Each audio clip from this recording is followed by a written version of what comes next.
Troisième étape de notre raisonnement, nation ou guerre civile, ou guerre, enfin, guerre raciale.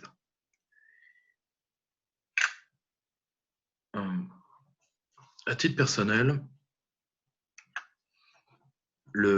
j'entrerai pas, moi je n'aime pas entrer dans la biologisation du fait politique. Donc, les races existent-elles ou pas, les allogroupes existent-ils ou pas? À titre personnel, je dirais que si qu'ils existent ou qu'ils n'existent pas, il y a des gens qui y croient et qui en tirent des conséquences. Les expériences sociales récentes nous ont montré que quand on fait un algorithme sur ce qu'on appelle les discours de haine, beaucoup de ces discours de haine viennent des minorités, qu'on le veuille ou pas. En tout cas, dans les pays, disons, occidentaux. Alors, ce qu'il faut bien comprendre, c'est que là où le communautarisme est une manière de vivre, ce qu'il a été aux États-Unis, ce qu'il est également dans des pays comme la Russie, le peuple qui porte la neutralité, enfin la partie du peuple qui prend la neutralité de l'État, donc les Russes ou ce qu'on appelle les vieux Russes dans un cas et les WASP dans le cas américain, ne se communautarisent pas, sinon c'est la guerre. Il faut bien comprendre ce que c'est le multiculturalisme. La pente naturelle du multiculturalisme, c'est de passer d'une société pluriethnique, ce que par exemple la France est depuis très longtemps, même si aujourd'hui elle le devient trop parce que tout simplement il y a un apport beaucoup trop rapide, beaucoup trop lourd en termes de nombre, de gens qui viennent de cultures beaucoup trop éloignées et qui ne s'assimilent pas parce qu'ils ne viennent pas au contact d'un pays, ils viennent au contact de leur diaspora dans ce pays. C'est le nouveau marché migratoire. Et ce faisant, ça devient absolument invivable. Et après, la pente naturelle du multiculturalisme, c'est-à-dire de passer du pluriethnisme au multiculturalisme d'abord, au plurijuridisme ensuite, et à la sécession enfin, est enclenchée. Prenons l'affaire de Dijon. L'affaire de Dijon, par exemple, vous avez eu de sympathiques tchétchènes qui ont fait comprendre à de non moins sympathiques maghrébins que le droit de l'homisme n'avait jamais été traduit dans la langue de Kadyrov. Hein, vous connaissez la langue de Shakespeare, la langue de Kadyrov, etc. Et les Maghrébins se sont carapatés derrière les flics pour éviter de se prendre une volée. Parce qu'il est vrai que le Tchétchène est rugueux. Comme disait Xavier Hofer, les Tchétchènes font peur aux Albanais. Alors quand un Albanais a peur, écoutez-le. Cet homme a raison. Voilà où nous en sommes. C'est-à-dire que le multiculturalisme fait que nous devons tolérer que les autres viennent se battre chez nous et qu'en plus, leur prédation s'arrête par un accord fait à la mosquée entre imams.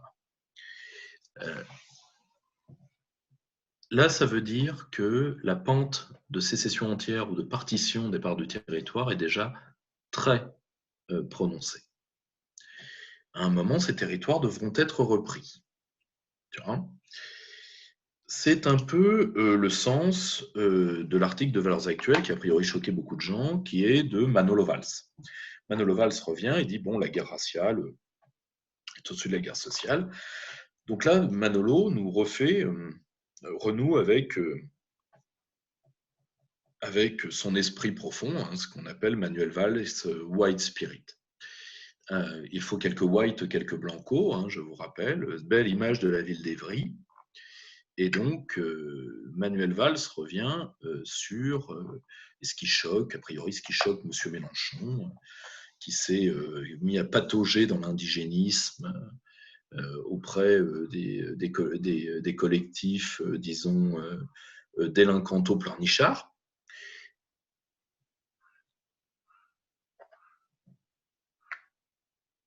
Et comme M. Mélenchon voulait désarmer les Tchétchènes avec les flics qu'il avait préalablement désarmés, ça aurait fait une version modernisée et orientale de Tom et Jerry. Ce qu'il faut bien comprendre, c'est que cette pente, c'est nécessairement la partition, nécessairement la guerre civile.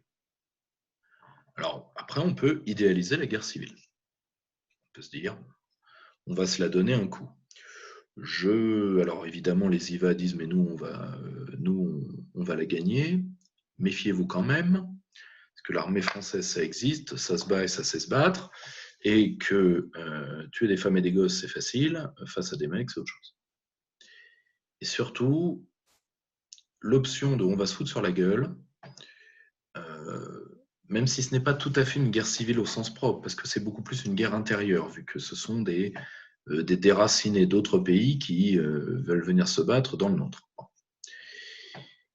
Néanmoins, ça va faire l'effet d'une guerre civile. Une guerre civile, c'est-à-dire des gens qui s'entretuent sur les pas de porte. Pour avoir bien fréquenté la situation libanaise et 2 ou 3 autres, yougoslaves, quelques autres, je suis peu convaincu de l'utilité de la stasis, donc de l'utilité de la guerre intérieure.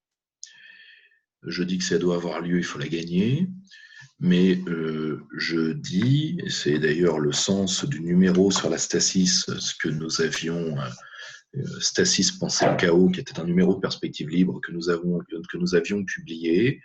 En réalité, un État souverain arrive à aplanir ses contradictions par la souveraineté. Un État qui ne l'est pas choisit l'option de facilité, qui est le pourrissement et l'aboutissement du pourrissement, qui est la guerre ethnique, ou la guerre religieuse, ou la guerre ce que vous voulez. Mais en réalité, c'est un renoncement. C'est une technique de loser. Voilà. On ne sait plus rien faire, donc on va se foutre sur la gueule. Bon, why not? Ensuite, quelques années après, là d'un seul coup, tout le monde rigole beaucoup moins, mais le pays est généralement définitivement déclassé. Je vous renvoie à la situation libanaise, je vous renvoie à différentes autres. Ça se passe jamais et lourdement. Alors vous me direz, que faire? À titre personnel, et vous voyez bien que tous nos ennemis appuient là-dessus. Je vous rappelle que le Parlement européen vient de faire un texte contre le suprémacisme blanc. Pourquoi pas? C'est-à-dire, grosso modo, voilà, pour Bruxelles, il y a le Ku Klux Klan dans les rues. Hein, alors, vous me direz, ça doit être particulier quand on a ces bureaux place de l'Europe à Bruxelles et de voir arriver des mecs belges en Ku Klux Klan. Ça doit être franchement indigeste. Mais bon, le tutu, chapeau pointu. Mais ce qu'il faut bien avoir à l'esprit, c'est que, évidemment, toutes les forces qui entendent détruire les États vont prendre fait et cause pour les minorités sécessionnistes. Ils se foutent soit des assimilés, soit des gens honnêtes, soit de ceux qui sont des étrangers qui ont vocation à repartir, mais qui respectent nos lois et donc qui sont nos hôtes pour l'instant. Ils n'en ont rien à foutre. Ce qu'ils veulent, c'est saper les autorités de l'État pour pouvoir mettre la leur, tout simplement.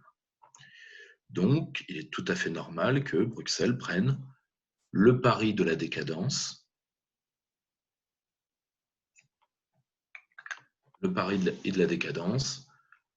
pour face aux États et face aux populations qui sont indignes du rêve européen. Parce que la détestation du prolo qui vote mal à Bruxelles, c'est quand même quelque chose, saloperie de Brexiteur de merde.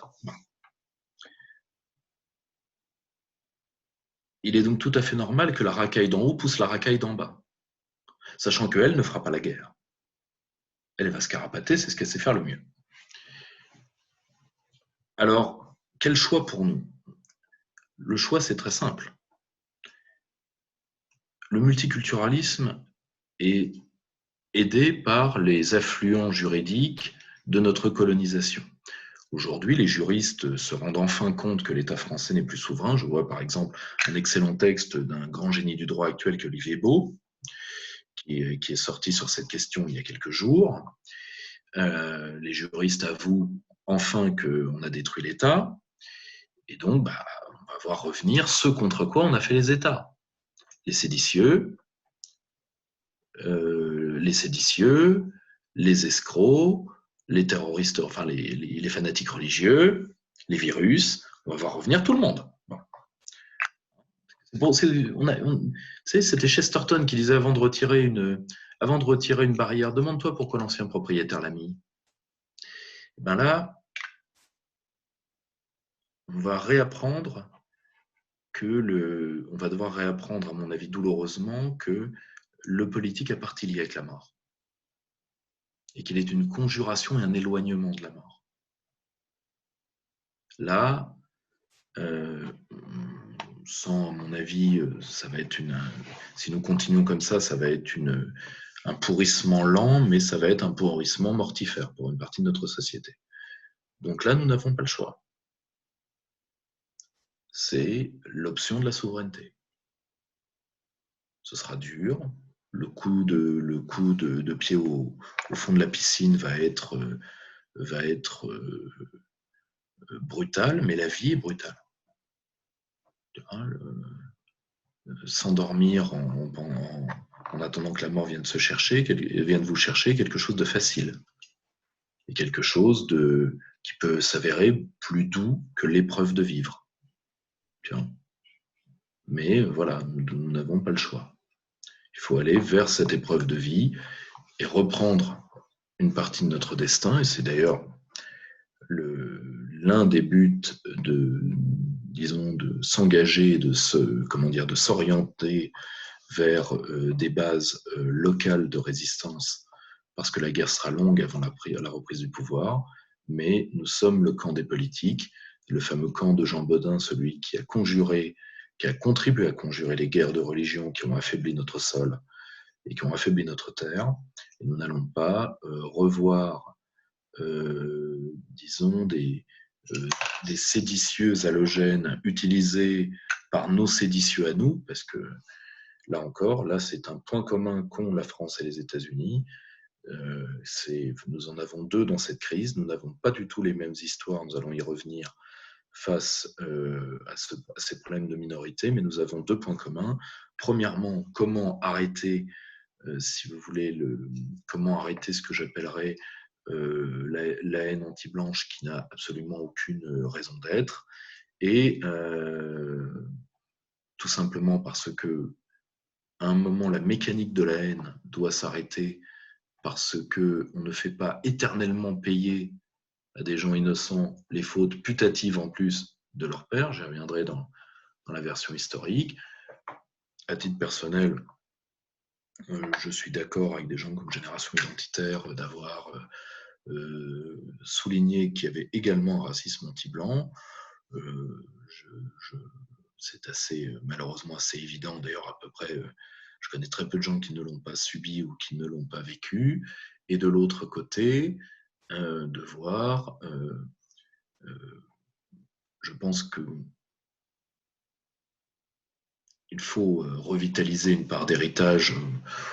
J'aurais pas nécessairement pris l'angle qu'a pris Marion Maréchal en disant je m'excuserai pas d'être blanche. Le problème, c'est que je pense qu'il faut passer aussi un peu de pommade à des gens qu'on humilie depuis 40 ans, pour ensuite les emmener et nous emmener tous, y compris d'ailleurs les gens qui n'entendent que de vivre normalement avec nous, et certains de devenir des nôtres, de nous emmener vers un renouveau de la souveraineté pour un renouveau d'un projet collectif. Si vous voulez, les ennuis, enfin les haines identitaires sont des faits minoritaires, sont des faits infertiles, sont des faits stériles. Donc c'est juste, c'est une rente qu'on essaye de prendre sur des populations qui ont deux caractéristiques. Premièrement, ce sont des populations gentilles, donc elles se sentent trop facilement coupables, et deuxièmement, ce sont des populations solvables, donc on peut leur faire les poches. Donc voilà, je pense que c'est la nation ou la barbarie. et pas la barbarie au sens séminal que le barbare peut avoir. Là, c'est le sens du barbare minable. C'est-à-dire pas du barbare qui détruit pour reconstruire, du barbare qui détruit parce qu'il est inapte à faire autre chose.